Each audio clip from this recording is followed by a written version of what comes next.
నమస్తే, welcome to mic TV. రీసెంట్గా మనం చూసినాం కదా, చాలా ఛానళ్ళ మీద, కొందరు వ్యక్తుల మీద, సోషల్ మీడియా హ్యాండిల్స్ మీద బండి సంజయ్ గారు డిఫమేషన్ యాక్ట్ కింద కేసు ఫైల్ చేసిండ్రు. ఎందుకనంటే ఆయన యొక్క గౌరవం మర్యాదలకు భంగం కలిగించిండ్రు.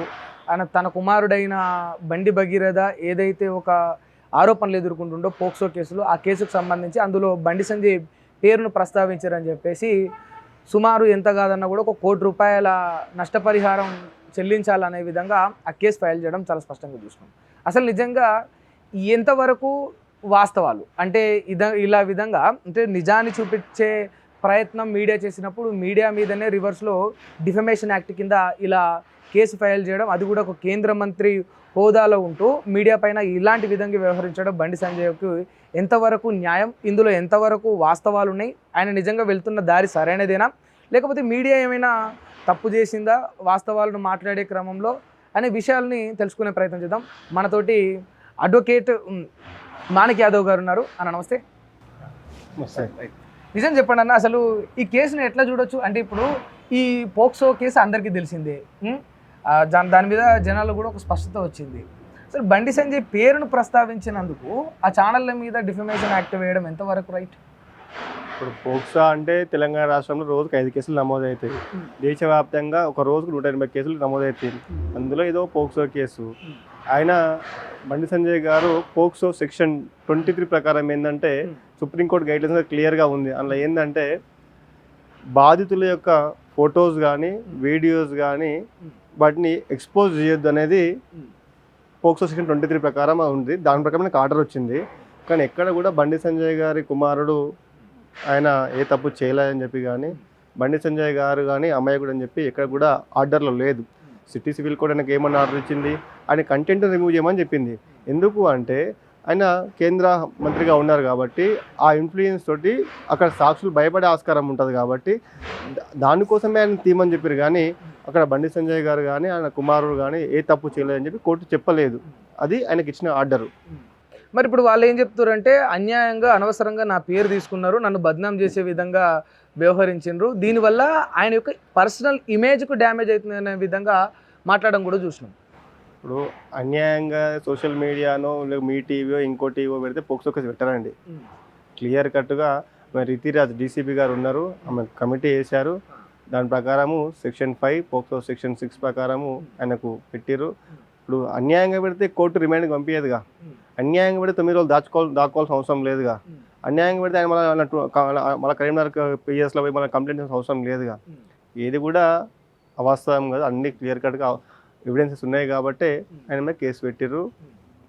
అది ఆయన దాచుకుంటూ 9 డేస్ తర్వాత వచ్చిండు, కోర్టు రిమాండ్కి పంపించింది, ట్రయల్ నడుస్తూ ఉంది. ప్రభుత్వం తరఫున ఇప్పుడు ఈ కేసులో మీరు కూడా ఇన్వాల్వ్ అయ్యిండ్రు కదా ఆ పోక్సోలో? ఖచ్చితంగా ఉంటాం కదా. సరే, అయితే నిజంగా వాస్తవానికి ఒక విషయం చెప్పండి. ఇప్పుడు ఈ అమ్మాయి యొక్క పూర్తి వివరాలు కానీ ఆమె దగ్గర ఉన్న ఆధారాలను సేకరించిన తర్వాత కొన్ని సెక్షన్స్ని ఆ తర్వాత సిట్ విచారణ చేసిన తర్వాత, సిట్ విచారణ జరిగిన తర్వాత యాడ్ చేశారు. సెక్షన్ 5 and 6 యాడ్ చేశారు కదా. అంటే ఈ 2 సెక్షన్ల ద్వారా ఈ యొక్క కేసు తీవ్రత ఎంత ముందుకు వెళ్ళే పరిస్థితి ఉంటుంది, అండ్ బండి భగీరథకు ఎలాంటి శిక్షలు పడే అవకాశాలు ఉంటాయి? అసలు 5 and 6 అంటే ఏంటి? అదే 5 and 6 అంటే తీవ్రమైన నేరం, తీవ్రమైన లైంగిక దాడి. 5 అంటే 5 అంటే నేరం, ఇది పనిష్మెంట్. 6 అంటే సో దీని కింద ఖచ్చితంగా 20 years జైలు శిక్ష పడే ఆస్కారం ఉంటుంది. అంటే 6 అనేది అప్లై చేస్తే సుమారు 20 years జైలు శిక్ష, అంటే 20 years పైనే, 20 లేదా 20 years జైలు శిక్ష ప్లస్ కొన్నిసార్లు జీవిత ఖైదు, మరణ శిక్ష విధించిన కేసులు కూడా ఉన్నాయి. అంటే 6 ఆధారంగా చేసుకొని మరణ శిక్ష కూడా సేమ్ 6 పోక్సో కేసులో 6ను పెట్టి ఉన్న సెక్షన్లు పెట్టి 6 అయితే పోక్సో కేసులో 6 అయితే బండి భగీరథకు ఉందో సేమ్ సెక్షన్స్ తోటి వరంగల్ ఒక వ్యక్తికి 20 years జైలు శిక్ష వేసారు. ఇంకో వ్యక్తికి ములుగు జిల్లాలో రవితేజ అనే వ్యక్తికి కూడా ఆయన కూడా 20 years వేసారు. రీసెంట్ మనం చూసాం 31 years ఒక కానిస్టేబుల్ 31 years పోక్సో కేసులో ఆయనకు విధించారు. కొన్ని కేసులో జార్ఖండ్లో ఒక భూపాల్ అనే వ్యక్తికి ఆయనకు లైఫ్ వేసారు. సో 6 అనేది తీవ్రమైన సెక్షన్. ఖచ్చితంగా దాని ప్రకారము కోర్టు అదేంటనే కోర్టు నిర్ణయిస్తుంది. సో 6 ప్రకారం అయితే 20 అబోవ్ అండ్ జీవిత ఖైదు లేకపోతే మరణశిక్ష కొన్నిసార్లు పడుతుంది. ఓకే, అయితే ఇప్పుడు ఈ కేసు అనేది ఇప్పుడు కేవలం రిమాండ్ దశలో ఉంది. ఇది చాలా మందికి తెలియని సబ్జెక్టు. అంటే ఇది ఇంకా దీని తర్వాత ఈ కేసు ట్రయల్కి వస్తుంది. ఆ ట్రయల్ దగ్గర అంటే సాక్ష్యాధారాలన్నీ పరిశీలించిన తర్వాత వాస్తవాలు తేల్చి కోర్టు ఒక తీర్పునిస్తుందనే విషయం చాలా మందికి తెలియదు. అయితే ఈ పోక్సో కేసులో ఎప్పటి వరకు కేసులు ట్రయల్కి వచ్చే పరిస్థితి ఉంటుంది? స్పెషల్గా బండి భగీరథ కేసు ట్రయల్కి ఎప్పుడు వస్తుందని ఎక్స్పెక్ట్ చేయొచ్చు?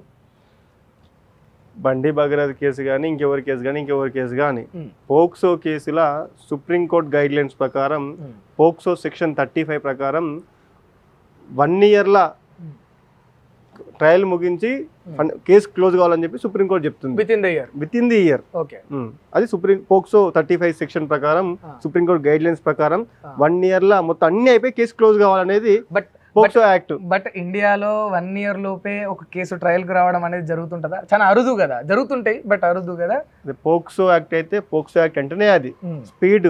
ఇప్పుడు సుప్రీంకోర్టు గైడ్ లైన్స్ ఏంటంటే క్లియర్ చెప్పింది జడ్జిమెంట్, మహాదేవ్ వర్సెస్ మహారాష్ట్ర కేసులా ఏం చెప్పిందంటే అది clear judgement, landmark judgement ఏంటంటే Mahadev versus union of Karnataka అనే స్టేట్ దాంట్లో ఏం చెప్పిందంటే హైకోర్టు కానీ దిగువ కోర్టులు కానీ ఈ పోక్సో కేసుల అనవసరపు అడ్జర్న్మెంట్స్, అనవసరపు అది మనం కోర్టు ఎక్స్టెన్షన్ కానీ అవి ఏవి కానీ ఇవ్వకుండా, లీవ్స్ ఇవ్వకుండా దీన్ని క్లియర్గా 1 ఇయర్లో క్లోజ్ చేయాలని చెప్పేసి సుప్రీంకోర్టు గైడ్ లైన్స్ ఉంది.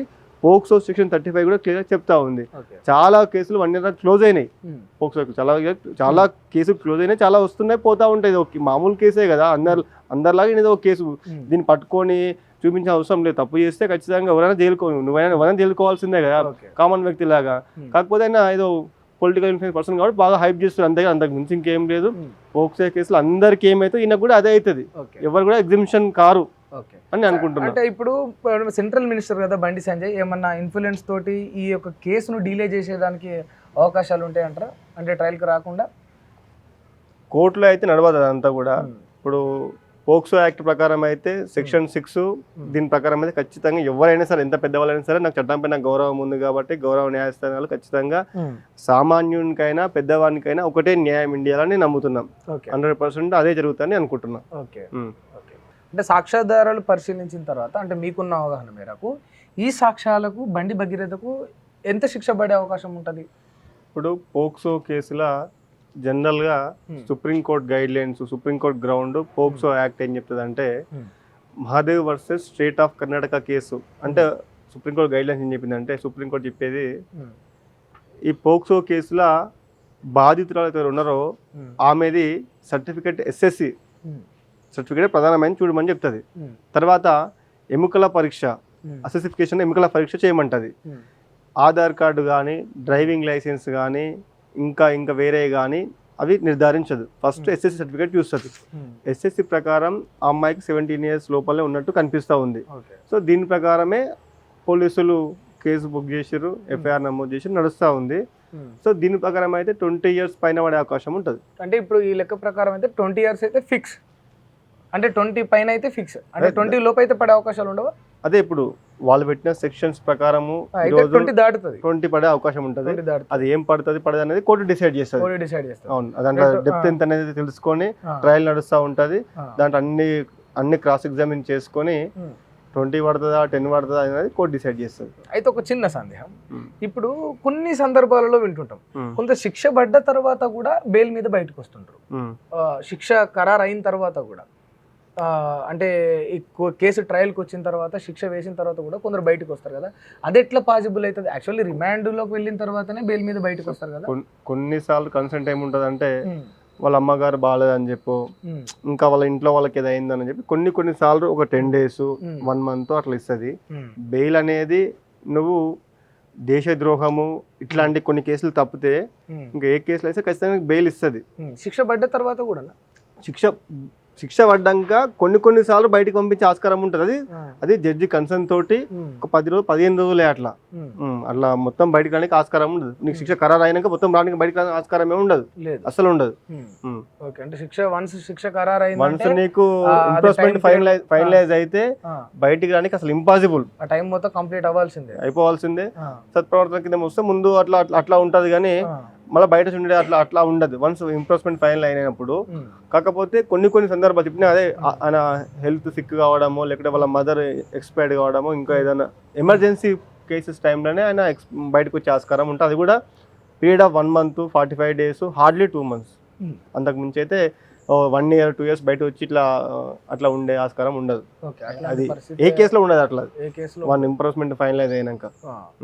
ఓకే, అంటే ఇప్పుడు కోర్టు విషయానికి వస్తే కోర్టు ఎక్కువ కూడా ఏం బిలీవ్ చేస్తుంది అంటే కేసులో ఒకవేళ కాంప్రమైజ్కి అవుతున్నాయని అంటేనే మొగ్గు చూపుతుంది. కేసు ఆ దిశగా వెళ్తుంది అంటేనే కోర్టు యాక్సెప్ట్ చేస్తుంది. కోర్టు కూడా అట్లా దానికే ప్రయారిటీ ఇస్తుంది అనేది వింటాం కదా. ఒకవేళ ఇప్పుడు అమ్మాయి వాళ్ళు కాంప్రమైజ్ అయ్యే పరిస్థితికి వస్తే కారణాలు ఏవైనా అయి ఉండొచ్చు, దాన్ని కోర్టు ఎట్లా కన్సిడర్ చేస్తుంది? జనరల్గా కోర్టు రాజీ మార్గమే రాజా మార్గం అంటది జనరల్గా. పోక్సో కేసులో తెలుసుకోవాల్సిన విషయం ఏంటంటే వన్స్ కేసు పోక్సో బుక్ అయినాక అమ్మాయి వద్దన్నా అబ్బాయి కన్సర్న్తో వచ్చిందని చెప్పినా ఏం నడవదు ఇడిగా. అంటే ఇప్పుడు అమ్మాయి రాజీ పడి మేము ఏదో తెలియక పెట్టాము తప్పులేదు సంబంధం లేదన్నా కూడా వర్కౌట్ అవుతుంది. అదే కదా పోక్సో కేసు అంటేనే అది సీరియస్ కదా. అదే చెప్తున్నా, పోక్సో కేసులో 18 years బిలో ఉంటే అమ్మాయి కన్సెంట్ తో మీ దగ్గరకు వచ్చినా, అమ్మాయి ప్రేమతో మీ దగ్గరకు వచ్చినా, లేదా మీరు అమ్మాయిని తీసుకెళ్ళినా అండర్ పోక్సో యాక్ట్ కింద అది వర్తించదు. అది అమ్మాయి కేసు విత్డ్రా చేసుకుని కూడా ఉండదు. అంటే వాళ్ళ పేరెంట్స్ గానీ వచ్చి ఏది చేసినా కేసు నాన్ విత్డ్రావల్ కేసు. ఇది పోక్సో అనేది నాన్ విత్డ్రావల్ కేసు విత్డ్రా చేసుకోవడానికి ఇప్పుడు లేదు ఉండదు. అంటే ఇప్పుడు రాజీ అనే మార్గం లేదు ఇందులో, ఉండదు కదా. ఇప్పుడు అంటే ఇప్పుడు మైనర్ అమ్మాయిని పాటు చేసి డబ్బులు ఇచ్చి అంటే మేనేజ్ అట్లా అయిపోతుంది, అట్లా ఉంటుంది. అట్లా అలాంటి పరిస్థితులు వస్తే కనుక ఈ పోక్సో అనేది ఇంత స్ట్రిక్ట్ గా పెట్టిరు. అందుకే 2012లో పెట్టిరు. 2019లో స్మృతి ఇరానీ గారు దీన్ని ఇంకా టైట్ చేశారు. జనరల్ గా 2012 November 14th నాడు బాలల దినోత్సవం నాడు కేసు పెట్టిరు. ఇది పెట్టిరు. అయితే 3 years జనరల్ గా 3 years section 3 POCSO section 3 and 4 అట్లా వాటి కింద 3 years 5 years పెట్టిర్రు. 90లో దీన్ని ఇంకా టైట్ చేసిర్రు. ఏంటంటే ఏ పిల్లల్ని పాటు చేసిన 3-4 years ఏంద్రా బై 20 years చేయాలని చెప్పేసి కాన్సెప్ట్ తోటి స్మృతి ఇరానీ కూడా దాన్ని తీసుకొచ్చిర్రు. అయితే ఒక సందేహం ఇక్కడ, ఇప్పుడు మరి బండి భగీరథ ఒకవేళ ఈ కేసు నుంచి బయటపడడానికి ఏమైనా మార్గాలు ఉన్నాయి ఆయనకు? అది చెప్తున్నా కదా, ఆయన తప్పు చేసిండని ప్రూవ్ అయితే ఖచ్చితంగా పనిష్మెంట్ అనుభవించాల్సిందే. దానికి ఎవరికి ఎగ్జిబిషన్ ఉండదు. నాకు తెలిసి ఇండియాలో ఎవిడెన్సెస్ కరెక్ట్ గా ఉంటే చాలా మందికి పెద్దలకు కూడా శిక్షలు పడ్డాయి. పేదలకి అందరికి సమానం ఈక్వల్ లా ఉంటుంది అందరికి. వీళ్ళకి అట్లా ఏమి ఉండదు. అది బండి సంజయ్ గారి కొడుకు కానీ ఎవరి కొడుకు కానీ నా కొడుకు కానీ ఇంకోటి కొడుకు కానీ ఖచ్చితంగా పనిష్మెంట్ అనుభవాలి. తప్పు చేస్తే ప్రూవ్ అయితే అది ఆ ట్రయల్ నడుస్తుంది. ఖచ్చితంగా జడ్జిమెంట్ ఆయన తప్పు చేసిన ప్రూవ్ అయితే ఖచ్చితంగా పనిష్మెంట్ అనుభవించాల్సిందే కదా. తప్పు చేసి తప్పించుకోవడం నడవదు కదా, అట్లా డబ్బులు ఉన్నాయో ఇంకేదో నడవదు కదా అట్లా. ఎవరికైనా సరే, మీకైనా మాకు ఎవరికైనా సరే. అది రైట్, చూసారు కదా. అంటే ఇది మాణిక్ యాదవ్ గారు చెప్తున్న అంశం. అంటే చాలా స్పష్టంగా చెప్తున్నాడు. ఇంతవరకు కొంచెం తప్పించుకునే అవకాశాలు ఉంటాయి, తర్వాత ఒక రాజీ పడితే ఎలా, అమ్మాయి వాళ్ళు కాంప్రమైజ్ అయితే ఎలా అనే ఒక ఆ క్వశ్చన్ ఉంటుంటే, బట్ పోక్సోలో అసలు రాజీ అనేది లేదు. వన్స్ ఎప్పుడైతే ఒక మైనర్ అమ్మాయి కంప్లైంట్ ఫైల్ చేసిందో అక్కడ పోక్సో ఆరోపణలు ఎదుర్కొన్నారో ఆ సాక్ష్యాధారాలను పరిశీలించిన తిమ్మట కోర్టు డిసైడ్ చేస్తుంది. ఇందులో వాళ్ళు కాంప్రమైజ్ వెళ్ళడానికి కూడా లేదనే విషయాన్ని అయితే స్పష్టం చేశారు. Thank you.